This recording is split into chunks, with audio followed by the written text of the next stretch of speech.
اور لوگوں کے سامنے پوز کریں کہ میں بہت بڑا عبادت گزار ہوں. یہ ریاکاری کے اندر آتی ہے. کیا دکھاوا بھی ریاکاری میں؟ دکھاوا ریاکاری کا دوسرا نام دکھاوا ہے. دکھاوا کیا؟ وہ دکھاوا مال و دولت کا؟ وہ دکھاوا کسی بھی چیز کا ہو سکتا ہے. وہ دکھاوا یعنی ایک آدمی نوافل بہت پڑھ رہا ہے اور نوافل کے بارے میں حکم یہ ہے کہ وہ گھر میں پڑھے گا. ہاں گھر پڑھ کے آؤ یا گھر میں جا کے پڑھو. اور وہ مسجد میں آ کے ایک رکعت، دوسری رکعت، چوتھی رکعت، 10ویں رکعت دے تیرے کہ وہ نوافل پہ نوافل ادا کرنے کے اوپر لگا ہوا ہے. یہ ریاکاری کی ضرورت ہے. اور دوسرے دیکھ کے اس کو سوچ رہے ہیں پتہ نہیں کتنا عظیم آدمی ہے، کتنا نمازی ہے. اور ایک آدمی نے اپنے آپ کو بہت اچھے لباس میں ملبوس کیا ہوا ہے اور پوز کر رہا ہے کہ وہ بہت متقی پرہیزگار ہے، لیکن اندر سے کالا ہے. تقویٰ نام کی کوئی شے یہ چھو کر نہیں گزری ہے. ریاکاری کی ضرورت اندر آتا ہے. یعنی کسی بھی طریقے سے اس کا ظاہر اور اس کا باطن آپس میں میل نہیں کھاتا، وہ ریاکاری کی ضرورت کے اندر آتا ہے. اچھا حضرت، یہ جو علم کی ریاکاری ہے، کیا علم میں بھی ریاکاری ہو سکتی ہے؟ کہ میں عالم فاضل ہوں نہیں، لیکن میں عالم فاضل پورٹرے کرتا ہوں اور میں دکھاتا ہوں، کتابوں کے نام لیتا ہوں اور میں پتہ نہیں کیا کیا کرتا ہوں. مطلب میں نے تباہی مچائی ہوئی ہے اور میں لوگوں کو یہ اس سے کہہ کے نا مروب کر لیتا ہوں کہ بھائی میں نے یہ کتاب بھی پڑھی، میں نے یہ کتاب بھی پڑھی، میں نے فلاں بندے کا نام بھی لیا، میں نے فلاں جن کے نام مجھے شاید پتہ بھی نہ ہو، لیکن میں لے ہی جا رہا ہوں کیونکہ میں نے ایک دفعہ ان کی کتابیں پڑھی ہوئی اور میں اپنے علم کو دوسرے پہ ڈالی جا رہا ہوں. یہ ریاکاری میں آتا ہے؟ اگر اس سے تفاخر اور اپنی علمیت کا اظہار ہے، یہ ریاکاری کے اندر. علمیت کا اظہار ذرا پلیز ایکسپلین کر دیں. علمیت کا اظہار یہ ہے کہ ایک آدمی بلا وجہ لوگوں کے سامنے اپنے علم کے کلابے ملا رہا ہے، اپنے علم کا اس طریقے اظہار کر رہا ہے کہ اس سے بڑھ کے عالم کوئی ہے ہی نہیں، اور جتنا اس کو پتہ ہے اس سے بڑھ کے کسی کو پتہ ہی نہیں ہے، اور اس سے وہ لوگوں کے اوپر اپنی علم کی دھاک بٹھانا چاہتا ہے. تو یہ بھی یہ ریاکاری کے اندر آتا ہے. اور میں اگر غلط نہ ہوں تو میرے ذہن میں یہ بات آ رہی ہے کہ قیامت کے دن ایسے لوگوں کو بھی جہنم میں ڈالا جائے گا جو بغیر کسی وجہ کے اپنے علم کا اظہار دوسرے کو نیچا دکھانے کے لیے اور دوسرے کے اوپر مرعوبیت قائم کرنے کے لیے کرتے ہیں، تو وہ بھی جہنم کا ایندھن ہے. جو لوگ اپنے علم کو صرف کسی کو نیچا دکھانے کے لیے علم کا اظہار کریں. یہ اس لیے میں بات پوچھ رہا ہوں کہ ہر کوئی یہاں پر آج کل ایسے لگتا ہے کسی کے ساتھ بیٹھ جائے نا آپ کسی سے بات کرنے کے لیے تو ایسے کہ تینوں کی پتا ہے میں تن دسنا ہوں، پھر اس سے پوچھو کہ تو نے کہاں سے پتہ کیا. کیونکہ میں نے اپنے جب میں پڑھتا تھا، جو اسٹوڈنٹ تھا جس دور میں نے اپنے اساتذہ کو یہی کہتے، بڑے بڑے اچھے اساتذہ کو یہ کہتے واللہ عالم. کوئی بات کہتے تھے تو کہتے کہ اللہ بہتر جانتا ہے. ہر بات کے آخر میں ہوتا تھا اللہ بہتر جانتا ہے. میں آپ کو عرض کرتا ہوں، جب ہم فتویٰ لکھتے ہیں، جو فتوے کی آخری لائن ہوتی کیا ہوتی؟ واللہ عالم بالصواب. جو ہمارے علم میں تھا وہ ہم نے لکھ دیا، لیکن اللہ صحیح کو بہتر جانتا ہے. ایون میری بات بھی غلط ہو سکتی ہے، جو میں نے لکھا ہے غلط ہو سکتا ہے. یہ لکھا جاتا ہے ہر فتوے کے نیچے، فتوے کے نیچے لکھا ہے واللہ عالم بالصواب. ثواب سواد کے ساتھ، صائب صحیح درست رائے، درست بات اللہ تعالیٰ جانتا ہے.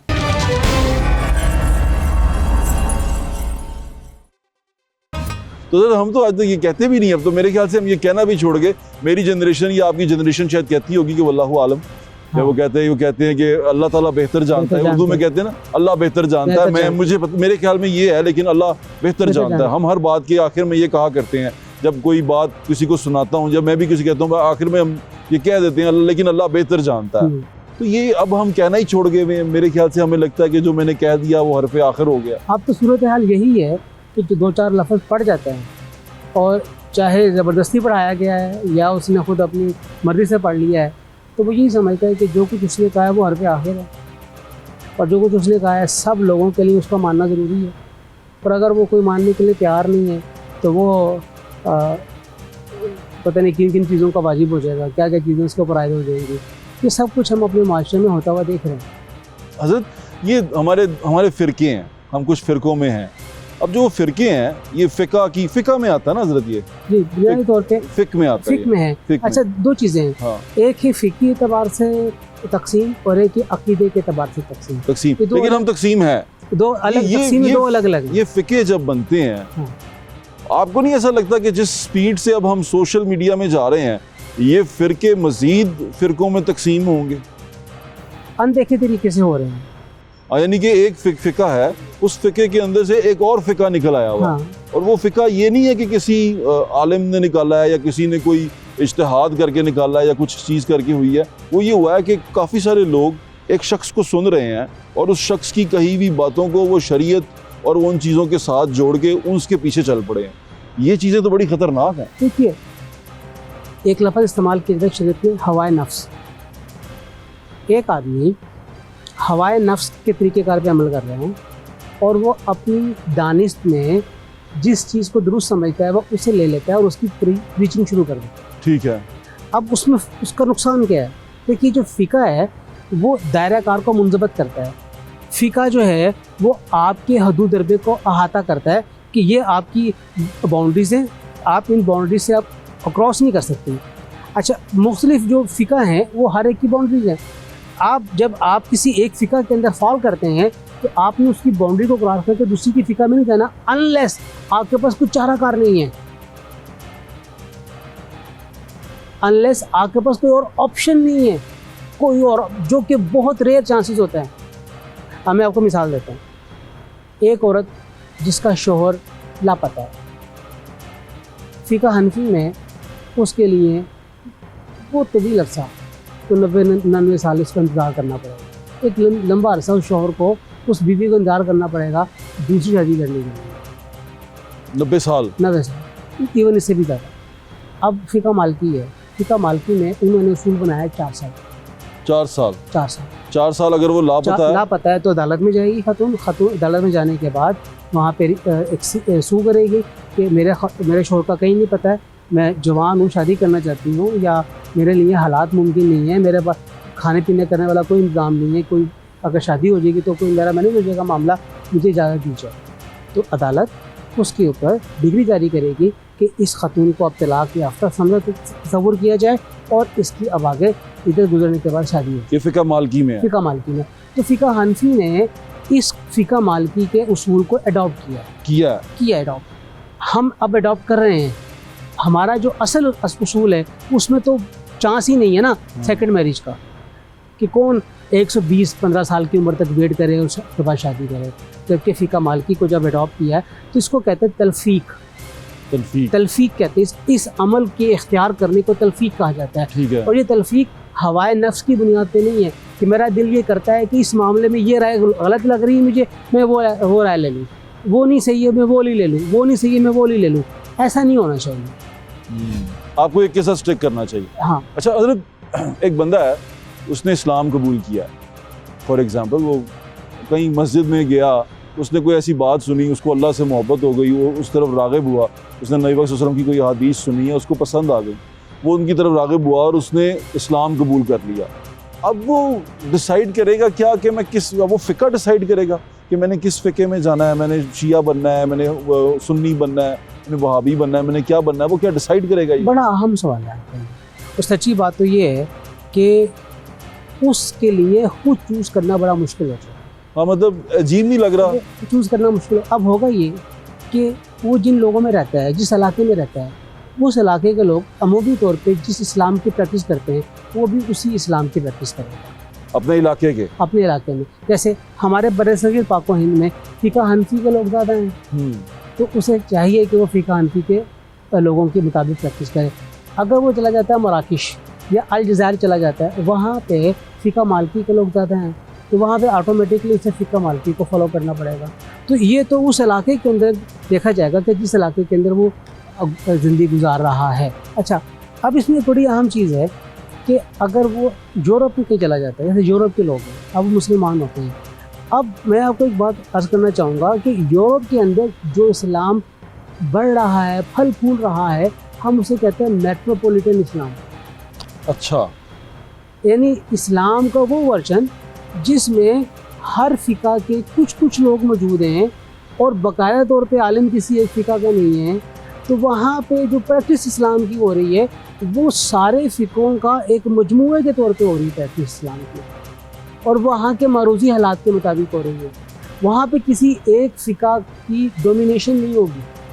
وہاں پہ پھر تمام فقہوں میں سے جو وہاں پہ انہوں نے اپنے مسئلے کا حل نکالنا ہے تو جہاں سے ان کو مسئلے کا حل نکل آئے گا وہ مسئلے کا حل وہاں پہ وہ لے لیں گے. لیکن وہ ان خطوں میں نہیں ہو سکے گی یہ چیز جن خطوں میں کوئی ایک فقہ ڈومینیٹ کر رہی ہے. لیکن حضرت پھر اس کا مطلب یہ ہوا کہ موقع اور ماحول کے مناسبت سے آپ بدل سکتے ہیں سارا کچھ. موقع اس کے حوالے سے کوئی سختی نہیں ہے. ایک میکسم بھی ہے, یعنی جو فقہی ایک اصول ہمارے سامنے ہے, تغیر الاحکام بتغیر الزمان, کہ زمانے کے تبدیل ہونے کے ساتھ احکامات میں بھی تبدیلی آ جاتی ہے. ہو سکتا ہے کوئی حکم جو آج سے 500 سال پہلے یا 1000 سال پہلے ویلڈ ہوتا ہو, آج کے زمانے میں ہم اس کو ویلڈ نہ سمجھتے ہیں. اب مثال کے طور پہ اسلامی ذاتی کونسل کے اندر یہی بات, یہ جو قید, کوئی قید ہو جاتا ہے اور اس کی 25 سال کی قید ہو جاتی ہے, اب اس کی بیگم کیا کرے؟ ہاں وہ تو غائب ہو گیا نا, اس کے لیے ایک لحاظ تو غائب ہو گیا, وہ 25 سال کا. ایون پروویژن موجود ہے ان کے ملنے کی 3 ماہ 4 ماہ کے بعد, قانون اس کی اجازت دیتا ہے. لیکن اگر خاتون یہاں پہ کہتی کہ نہیں, میں نے اس نکاح کو ختم کر لیا, اب جو ہماری فقہ کا تراث ہے یا جو ہمارے پاس فقہ موجود ہے اس میں کوئی ایسی چیز موجود نہیں ہے. تو ہم نے اسی کے اوپر بات کرتے ہوئے کونسل کے اندر ہم نے اس بات کو رکھ کے 3 سال کا ایک عرصے کا پیریڈ نکالا ہے کہ 3 سال کے بعد وہ عدالت کے اندر جائے اور عدالت میں جا کے یہ ڈگری وہاں پہ, یعنی فقہ مالکی کی طرح, ہاں وہ ڈگری لینے کی کوشش کرے اور ڈگری مل جائے گی. قانون, کیونکہ قانون بن گیا نا, یہ قانون ڈیولپ ہو گیا ہے یہ, کہ اگر وہ ایسا کرتی ہے تو اسے پرمیشن مل جائے گی کہ وہ نکاح کرنا چاہتی ہے تو نکاح کرے. اچھا یہ اب یہ دیکھیں نا, یہ ضرورت ہے.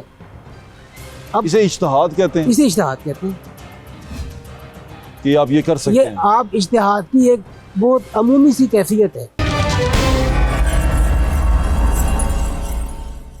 حضرت پھر وہ جو ہم اتنا ایک چیز پہ سختی سے عمل کرتے رہے, سختی سے ہم اس کے اوپر عمل پیرا رہے, ہم نے خود کو مارا بھی, خود کو ختم بھی کیا اور ایک چیز پہ عمل کرتے رہے, اور کچھ عرصے کے بعد اجتہاد ہوا اور وہ چیز چینج ہو گئی. نہیں, ایک کچھ عرصے کے بعد نہیں ہے, ایک ٹو کا ویری لانگ ٹائم. چلے جتنا بھی عرصہ ہوا, ایک بندے نے اپنا جوانی گزار دی ایک قانون میں, اور وہ جب بوڑھا ہوا تو آگے پھر وہ اجتہاد میں چینج ہو گیا. 1000 سال کا ٹائم پیریڈ ہے, کم و بیش چیزیں ڈیولپ ہو رہی ہیں. 1000 سال کے بعد 1200 سال کے بعد چیزیں ڈیولپ ہو کے ہی آ رہی ہیں, تو ایک ٹو کا لانگ ٹائم ہے, لانگ پیریڈ ہے. اچھا, اب وہ جو ہے نا مفقود الخبر, جس میں شوہر کا پتہ ہی نہیں ہے, کہ آج کل کے اتنے زیادہ ذرائع رسائل و وسائل کے اندر یہ بات ممکن ہی نہیں ہے کہ کسی بندے کا نہ پتہ چلے. ہاں لوگ پتہ تو چلا ہی لیتے. تو اس کے لیے ٹائم پیریڈ کو کم کیا جا رہا ہے.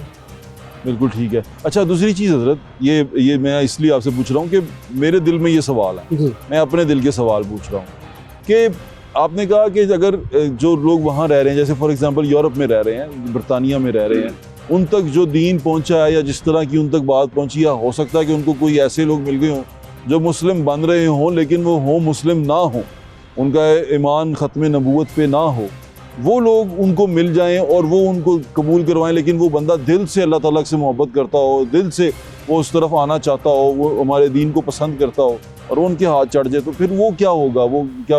اچھا, اب جو آدمی مسلمان ہونا جا رہا ہے اس کے لیے اصول یہ ہوگا کہ وہ ٹرو اسلام کی تحقیق کرے. ٹھیک ہے, وہ کسی کے نرغے میں نہ آ جائے, خود تحقیق کرے. خود تحقیق کرے. دیکھیں, ہم مسلمان گھرانے میں پیدا ہوئے, ہمارے ابا اماں مسلمان تھے, انہوں نے مسلمان نام رکھ دیا. ہم جس سراؤنڈنگ میں رہتے ہیں وہ اسلام کی سراؤنڈنگ ہے, یہاں پہ بھٹکنے کی اس طرح کی کیفیت نہیں ہے.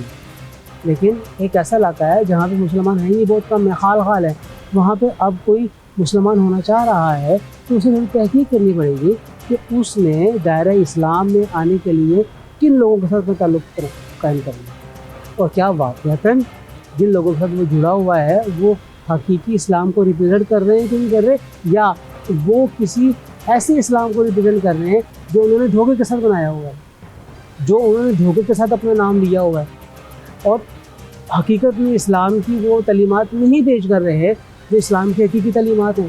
تو یہ اس بندے کی ذمہ داری بنے گی کہ وہ تحقیق کرے کہ وہ کن لوگوں کے ساتھ اپنے آپ کو اٹیچ کرے. یہ ضرور دیکھے. ضرور دیکھیں. تو اس کا مطلب حضرت اس کا میں یہ اس لیے جاننا چاہ رہا ہوں، میرے پاس جو دین ہے، اگر میں کسی فقہ سے تعلق نہیں رکھتا، میں ایک نو مسلم ہوں، اگر میں دین دیکھ رہا ہوں تو مجھے تو یہ پتہ ہے کہ یہ قرآن اللہ تعالیٰ کا کلام ہے، یہ نبی پاک صلی اللہ علیہ وسلم پہ نازل ہوا ہے، یہ اتر کے کتاب آئی ہے، تو میرے لیے صرف یہ کتاب جاننا بہت ضروری ہے۔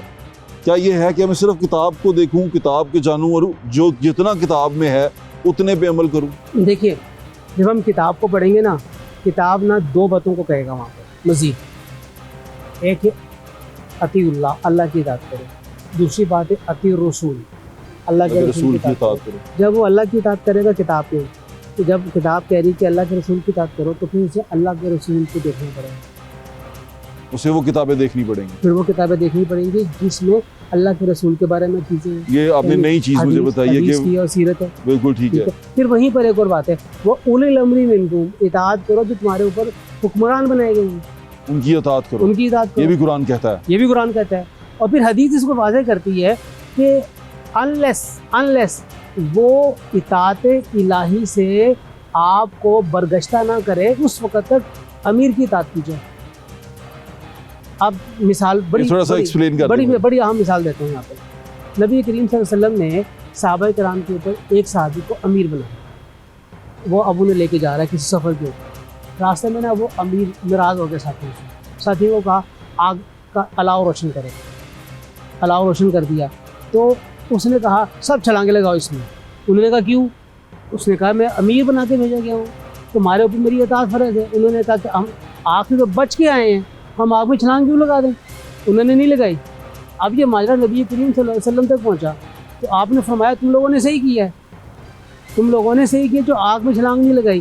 اگر تم آگ میں لگا جاتے تو گویا تم دوبارہ سے اپنے آپ کو دین سے فارغ کر رہے ہو۔ تو یہاں سے یہ بات پتہ لگتی ہے کہ جو امیر ہے وہ بھی اللہ اور اللہ کے رسول کے بتائے ہوئے طریقہ کار کے مطابق چلائے گا، احکامات دے گا، اور اگر کچھ ایسے حکم ہوتے ہیں جو دین اسلام سے ٹکراتے ہیں تو اس میں اس کی پیروی کرنا نہیں ہے، یعنی پھر آپ اس کی پیروی نہ کریں۔ پیروی کرنا نہیں ہے۔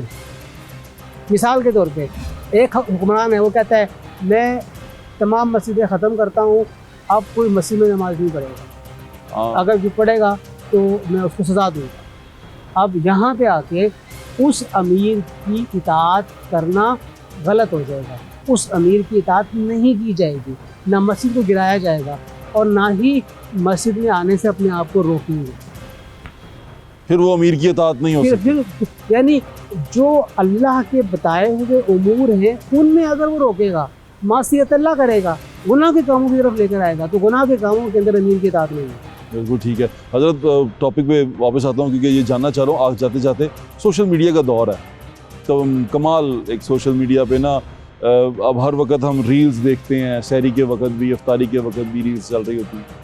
اس کے اندر بھی ایک چیز دیکھی گئی ہے کہ اپنی دولت کی نمائش بہت کرتے ہیں لوگ، شاید مشہور ہونے کے لیے کریں، اور بعض لوگوں کی وجہ شہرت بھی دولت ہی ہے کہ میرے پاس بہت دولت ہے، 4 لینڈ کروزر ہیں، میں نے بہت دولت کما لی ہے، پیسے پھینک رہے ہیں، نوٹوں کی بارش ہو رہی ہے، بڑی بڑی چیزیں، لگژری گاڑیاں، لگژری چیزوں میں پھر رہے ہیں۔ کیا یہ بھی کسی طرح ریاکاری میں آتا ہے؟ بالکل۔ اب یہ دیکھیں، میں بڑا حیران ہوں، میں نے بھی اس طرح کا کوئی دیکھا کہ لینڈ کروزر کے پیچھے جو ہے نا اس نے ٹرالی لگائی ہوئی تھی اور چارہ رکھ کے نا جانوروں کا وہ اس کے اوپر لے کر آ رہا تھا۔ میں حیران ہوں، پریشان کہ یار لینڈ کروزر اس کام کے لیے بنائی گئی ہے کہ آپ نے چارے کی ریڑھی جو ہے وہ کچن کی ہوئی ہے، لگائی ہوئی ہے۔ تو یہ اظہار ہے، ریاکاری ہے، اپنی دولت کا دکھاوا اور نمائش۔ بالکل بھائی، اللہ نے جو انعام دیا ہے آپ کو، آپ اسے سنبھالیں، دیکھیں۔ آپ لوگوں کو کیوں احساس کمپنی میں مبتلا کر رہے ہیں، اس کو دکھا دیں؟ کیوں ان کو یہ تکلیف دے؟ ان کے پاس نہیں ہے، ان کے پاس نہیں ہے۔ ہاں مجھے تکلیف ہوتی ہے حضرت، جب میں دیکھ رہا ہوتا ہوں، مطلب ایسا فیل ہو رہا تھا کہ یا اللہ یہ کیا ہے، مطلب ان لوگوں کو دے دیا ہے، مطلب یہ اس طرح کر رہے ہیں، اور ہمیں کسی کو جو لوگ بیچارے، میں اس کو ایک ایگزامپل کو ایسے کوٹ کرتا ہوں کہ میں نے دیکھا کہ ایک شادی ہو رہی ہے، اس پہ نوٹ لٹائے جا رہے ہیں، پھینکے جا رہے ہیں، دڑا دڑ نوٹوں کی بارش ہو رہی ہے، 5-5 ہزار کی کاپی گر رہی ہے، اور وہیں پہ ایک ویٹر جو سا ہے وہ گیا ہے، اس نے اٹھایا ہوا ہے سامان، وہ لوگوں کو دے رہا ہے، اور اس ویٹر کی بچے کی شادی جو سی ہے وہ ہوتے ہوتے رہ رہی ہے، صرف اس لیے کہ اس کے پاس 1 لاکھ روپیہ نہیں ہے، اور وہاں کتنے ہی لاکھ لوگوں کے پیروں میں گرے ہوئے ہیں۔ میں یہ بھی بتا دوں کہ جو کرنسی ہے